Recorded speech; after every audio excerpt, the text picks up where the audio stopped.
Minister of Romy, Christopher Waver, still hard at work. Acting Secretary General of the CTO gives an update on the progress of post-hurricane destination. But first up, Minister of Justice Egbert Doran briefs his colleagues on the CFATF. Those are the headlines for Thursday, February 27, 2020.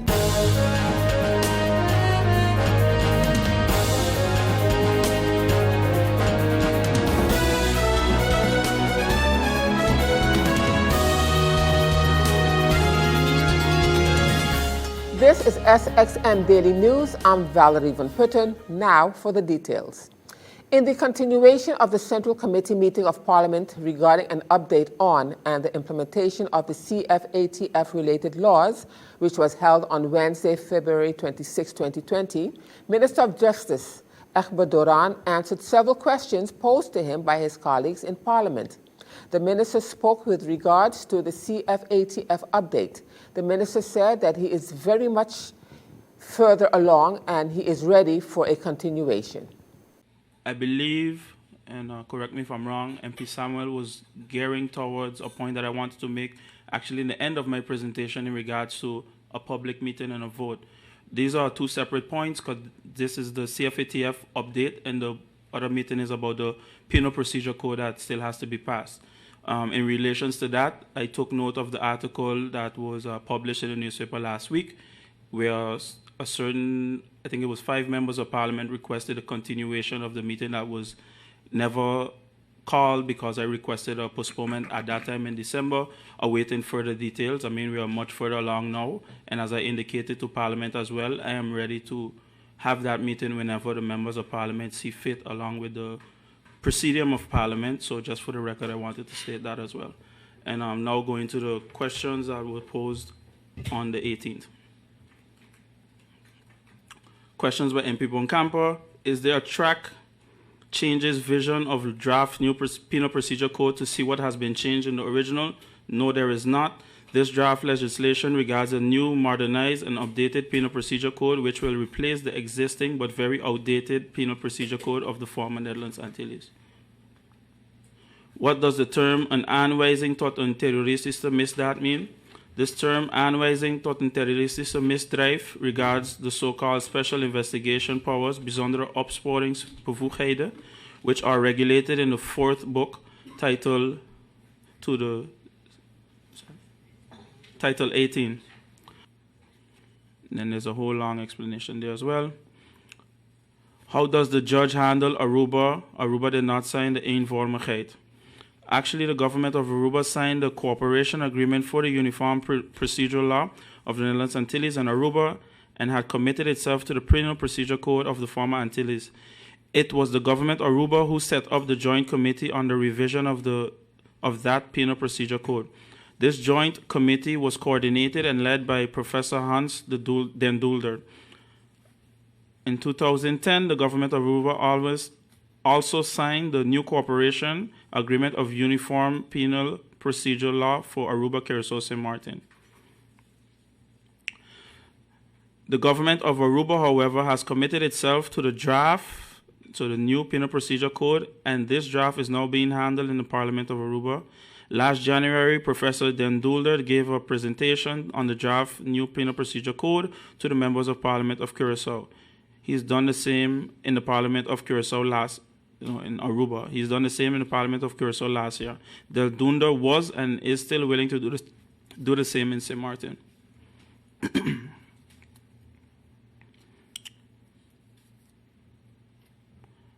Questions by MP Westcott Williams. With all the legislation that has been approved last year by Parliament, has it already been established by the CFATF that St. Martin is pretty much in compliance with the FATF recommendations? No, the government of St. Martin, no. The answer is no. The government of St. Martin is still working on the CFATF, working with the CFATF Secretariat on a technical level to establish the progress of St. Martin of being in compliance with the FATF recommendations. The approval of the amendments to the Penal Procedure Code Revision Book 2 of the Civil Code certainly helped the CFATF. To be at the end of the CFATF compliance trajectory, is it a must for St. Martin to have a new Penal Procedure Code approved? The draft new Penal Procedure Code is part of St. Martin legislation in which the FATF recommendations are implemented. Approving this draft will bring St. Martin a step closer to getting out of the third round of mutual evaluations.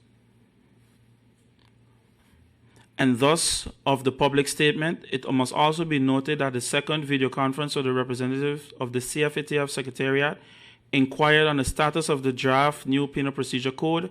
The CFATF Secretariat will set up its report on St. Martin around April to be discussed in the plenary of May 2020. Only then will we know if St. Martin is sufficiently compliant with the CFATF recommendations and move to the fourth round of evaluations. And in other news at this time, sparked by robust recovery in the destinations that were affected by Hurricanes Irma and Maria in 2017, the Caribbean tourism rebounded soundly to post-record stayover and cruise arrivals in 2019. Stayover arrivals grew by 4.4% to reach 31.5 million, outpacing the international rate of growth of 3.8%, reported by the World Tourism Organization, and the highest growth rate in the Americas. At the same time, cruise visits increased by 3.4% to 30.2 million, representing the seventh consecutive year of growth. In presenting the Caribbean Tourism Performance Report for 2019 in an online presentation Wednesday morning, Neil Walters, the acting Secretary General of the Caribbean Tourism Organization, the CTO, said that this record performance was triggered by steep rises as high as 80% in the case of St. Martin and in other hurricane-affected countries. Overall, the destinations most impacted by the hurricanes in 2017 saw some of the highest rates of growth. By robust recovery in the destinations that were affected by Hurricanes Irma and Maria in 2017, Caribbean tourism rebounded soundly to post record levels in terms of both stayover and cruise in 2019. Stayover arrivals grew by 4.4% to reach 31.5 million. This outpaced the international rate of growth of 3.8% reported by the World Tourism Organization. Overall, the destinations most impacted by the hurricanes in 2017 saw some of the highest rates of growth. Some examples of this were St. Martin, which experienced growth of 80%, Anguilla, 74.9%, the British Virgin Islands, 57.3%, Dominica, 51.7%, the US Virgin Islands, 38.1%, and Puerto Rico increased by 31.2%. Meanwhile, cruise visits increased by 3.4% to 30.2 million, representing the seventh year of consecutive growth. The US was the best performing among the major stayover markets, registering an increase of 10% to reach a record 15.5 million visitors. However, Canada, one of the only two markets to have sustained growth in each of the last 3 years, was sluggish in 2019 at 0.4% growth, equivalent to 3.4 million tourist visits. The European market dipped by 1.4% from 5.9 million in 2018 to 5.8 million. The UK was down by 5.6% to approximately 1.3 million visitors. On the other hand, intra-Caribbean travel increased by 7.4% to reach 2 million, while the South American market declined by 10.4% to 1.5 million. According to STR Global, the hotel sector revenue per available room at the year end was $139.45, representing a growth rate of 2.8%, while the average daily room rate grew by 5.6% to $218.82. Room occupancy, on the other hand, relative to 2018, fell by 2.7% from 6.5% in 2018 to 63.7% last year. In conclusion, 2019 was a great one overall for Caribbean tourism. based not only on the record performance by the region, but also for some individual destinations. These achievements were made despite several challenges, such as the global economic and political uncertainty and the impact of climate change, leading to extreme weather events in some cases. And still to come, Minister of Finance on national tariff draft. We'll have the details to that story and more when SXM Daily News returns.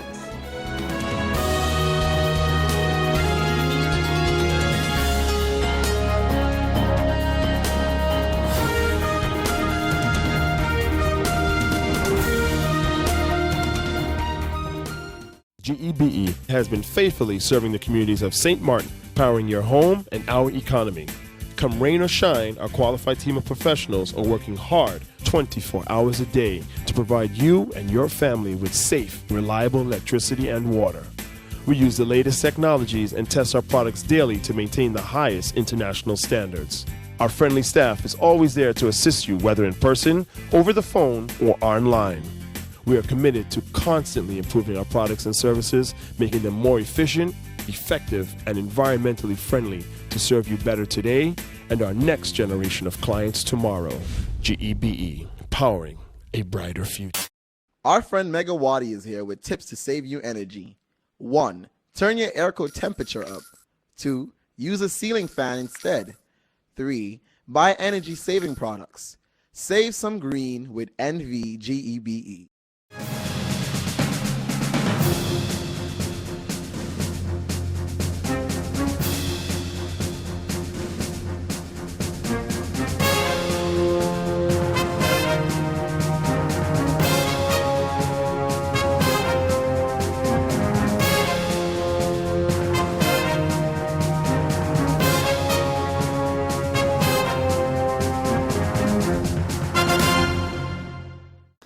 The St. Martin Medical Center is pleased to inform the general public that from February 27th until March the 7th, 2020, plastic and aesthetic surgeon Dr. Marlon Buncamper will be back on St. Martin for consultations and medical procedures. This will be Dr. Buncamper's first rotational service at the St. Martin Medical Center since becoming a specialist at the medical center in late 2019. Since completing his medical education, Dr. Buncamper has performed many plastic, reconstructive, and aesthetic surgeries, and in addition to medically indicated procedures. Dr. Buncamper will also be performing aesthetic and cosmetic elective procedures such as liposuction, Botox, and a host of other procedures. He says that I'm happy to be coming back to St. Martin Medical Center to continue serving the people of St. Martin. This time I will be joined by a colleague, and together we will be ensuring a continuous plastic and reconstructive service as we do our part to contribute to a high level of care on the island. With regard to referrals, please take note that SZV-insured patients will be covered for consultations only with a referral from their family doctor and with a medical indication. Patients covered by other insurance agencies should inquire with their insurer prior to making an appointment with regards to coverage. When coming to the consultation appointment, the patient must have a guarantee letter stating that they have been approved. Patients without a referral or guarantee letter will be required to pay in advance. And Minister of Finance Ardwell Irion provides an overview of the National Ordinance of Tax Affairs. He said that seeing that there are many new members of Parliament that have taken the oath, Minister of Finance thought it useful to provide an overview of the national ordinances of taxes for his colleagues. He gave the presentation at the public meeting, which was held on February the 20th, 2020. Acknowledging the fact that we are in company of a new parliament that consists of many new members, we thought it useful to provide an overview of the national ordinance before us and provide a status of affairs. Elucidation on the draft national ordinance amending the general national ordinance on national taxes in connection with international obligations. On April 19th, 2013, the G20 finance ministers and the central bank governors endorsed an automatic exchange of financial information as expected with the new standard. They recognize that through the adoption of a common approach to automatic exchange of information, offshore tax evasion can be tackled most effectively while minimizing costs for governments and financial institutions. With the strong support of the G20, the OECD, together with the G20 countries, and in close cooperation with the EU and other stakeholders, has since developed the standard for automatic exchange of financial account information. St. Martin was urged to commit to the standard and committed after taking into account the negative consequences of not doing so. Based on existing legislation, St. Martin government cannot currently fulfill the obligations resulting from the aforementioned agreement. In the absence of legislation, local financial institutions are not authorized to automatically provide the government with information from account holders available to them. For this reason, the draft national ordinance amending the national ordinance on general taxes with regards to international obligations contains a high-level collection and annual reporting requirements, such as the scope and provisions to enable the subsequent introduction of the more detailed reporting requirements. The draft national ordinance, on May 15th, 2018, this draft ordinance was presented in Central Committee to be debated upon. Questions were asked and answered. On September 26th, this ordinance was presented in a plenary session for the public to handle. During the session, a motion was passed to suspend the handling of this legislation.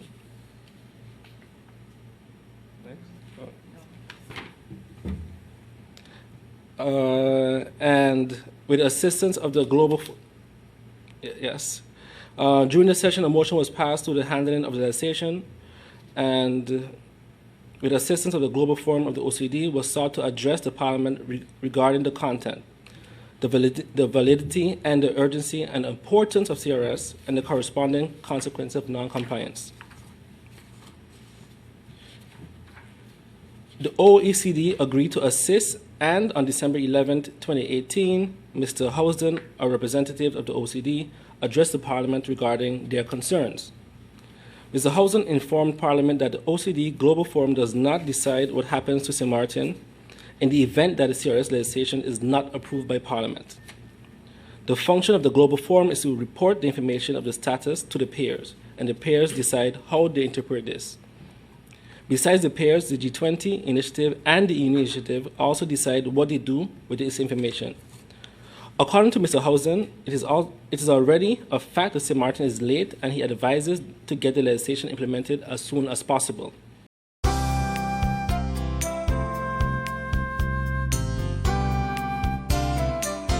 And now turning to our weather forecast.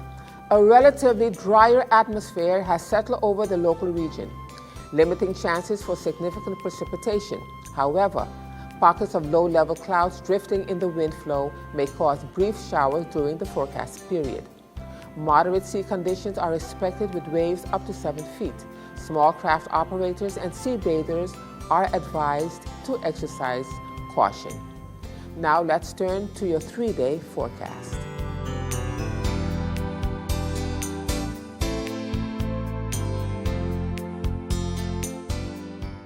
And still to come, Member of Parliament in opposition on ban of plastic bags.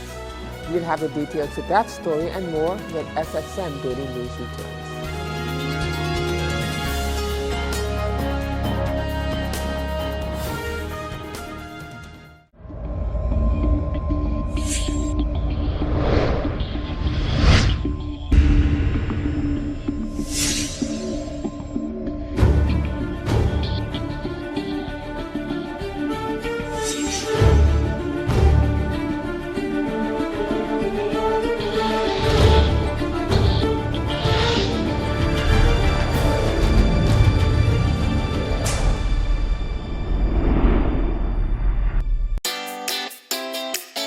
Make use of Web Mobile Banking with easy access and direct usage of face recognition,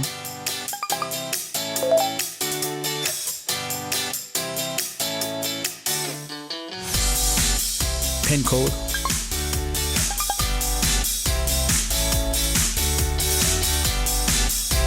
or fingerprint. Download WIB mobile banking app and make your transaction from anywhere at any time. For more information, visit wib-bank.net/quick-login. The banning of plastic bags on the island is being given much attention. At the continuation of the Central Committee meeting of Parliament held on February the 20th, 2020, the initiative taker, Member of Parliament Mrs. Sarah Westcott Williams, gave her opening remarks. Mrs. Westcott said that a motion was adopted by Parliament back in 2012. Mrs. Westcott Williams gave her opening statement. The discussions on our environment in general and the banning of especially plastic goes back some time. And if we look at Parliament's archives, it was on March 22nd of 2012 that a motion was adopted by Parliament, which of course is available to members of Parliament, but you see some of the highlights, especially the resolutions here in the presentation, because at the time Parliament resolved that it is against the importation and production of single-use carry-out bags, as it was called. The motion continued that the Parliament of St. Martin supports a ban on the distribution of single-use disposable plastic carry-out bags, whether through sale or as a complementary service to consumers by wholesalers and retailers, including but not limited to merchants, grocery stores, drugstores, liquor stores, restaurants, gas stations, and food vendors. The motion continued that all wholesalers and retailers shall provide only the following as carry-out bags to consumers: reusable carry-out bags, recyclable carry-out bags, or entirely biodegradable carry-out bags. Also, in the motion, it was resolved to call on the government of St. Martin to present to Parliament within 120 days a draft ordinance regulating the ban of single-use plastic carry-out bags for its consideration. And in that motion, it continued to apply the draft policy mentioned in the above consideration as a blueprint to introduce new legislation or to amend existing legislation stipulating a ban on plastic bags. Just as a reminder, these are the resolutions of the motion.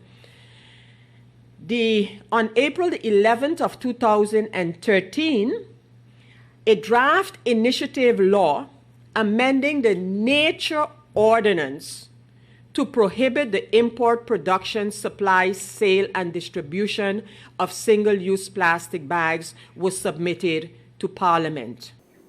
And in this related item, the Nature Foundation is urging the new Parliament to move forward with a ban on single-use plastic bags, plastic straws, and styrofoam to approve proposed legislation initiated by Mrs. Sarah Westcott Williams. The Nature Foundation St. Martin has been advocating for a single-use plastic bag ban for several years due to the tremendous impact on St. Martin's environment and natural habitat because of these plastics. Recently, many Caribbean islands surrounding St. Martin have already banned or announced to ban single-use plastics. However, until today, St. Martin is still lagging behind. Single-use plastic pollution is one of the biggest environmental catastrophes of this generation, and these plastics are abundantly littered on St. Martin. Single-use plastics are also a major contributor to the current situation at the Phillipsburg landfill. According to research conducted by the Nature Foundation, a single-use plastic ban would reduce pollution on St. Martin beaches by almost 50%. When coral reefs come in contact with plastic, their likelihood of contracting diseases increases from 4% to 89%. Coral reefs are extremely important for the safety and future of the island, serving as buffers against storms and attracting many tourists. The Reduce and Reuse project from the Nature Foundation is designed to teach and encourage residents. And still to come, Minister of Romy Christopher Waver is still hard at work. We'll have the details of that story and more when SXM Daily News returns.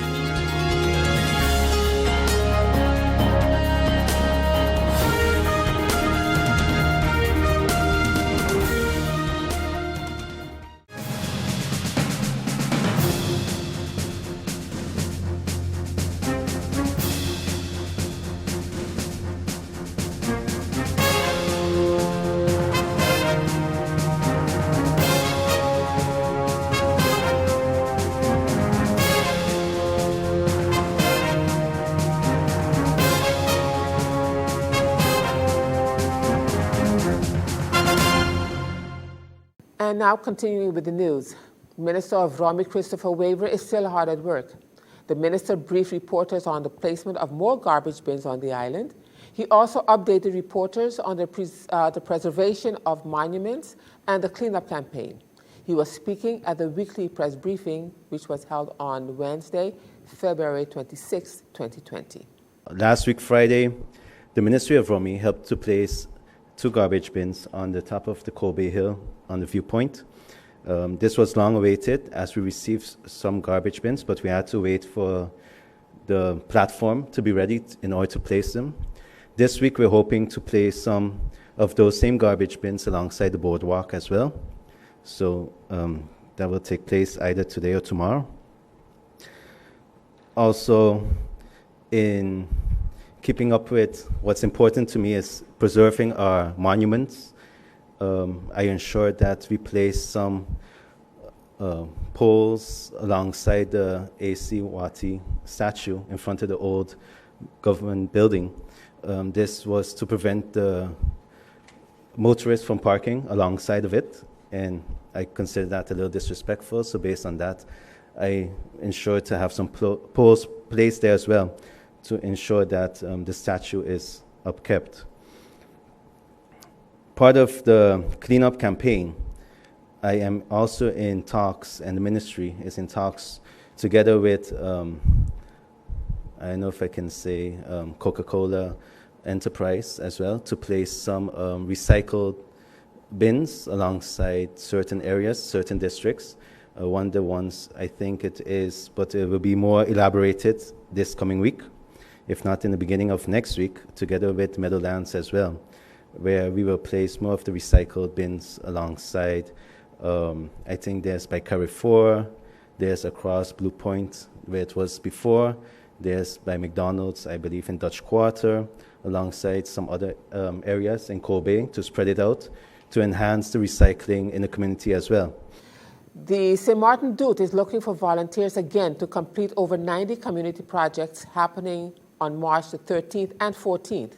An estimated 1,500 volunteers are needed to help a variety of organizations complete a number of positive and fun community activities. St. Martin Dude is a kingdom-wide community service campaign that aims to lend a helping hand through small grants and volunteerism. Last year, over 1,800 volunteers participated over the 2 days to complete dozens of projects that enhance the work community organizations do. Interested volunteers can register on www.sxmdude.com to the project of their liking, as every year projects are very diverse and thus an appropriate project can be found for any interested volunteer. I'm Valerie Van Putten, and just a reminder that this and other programs are available online. Simply log on to stmartinmediacenter.com for viewing. On behalf of the SXM Daily News team, we thank you for watching and plan on meeting you back here again tomorrow.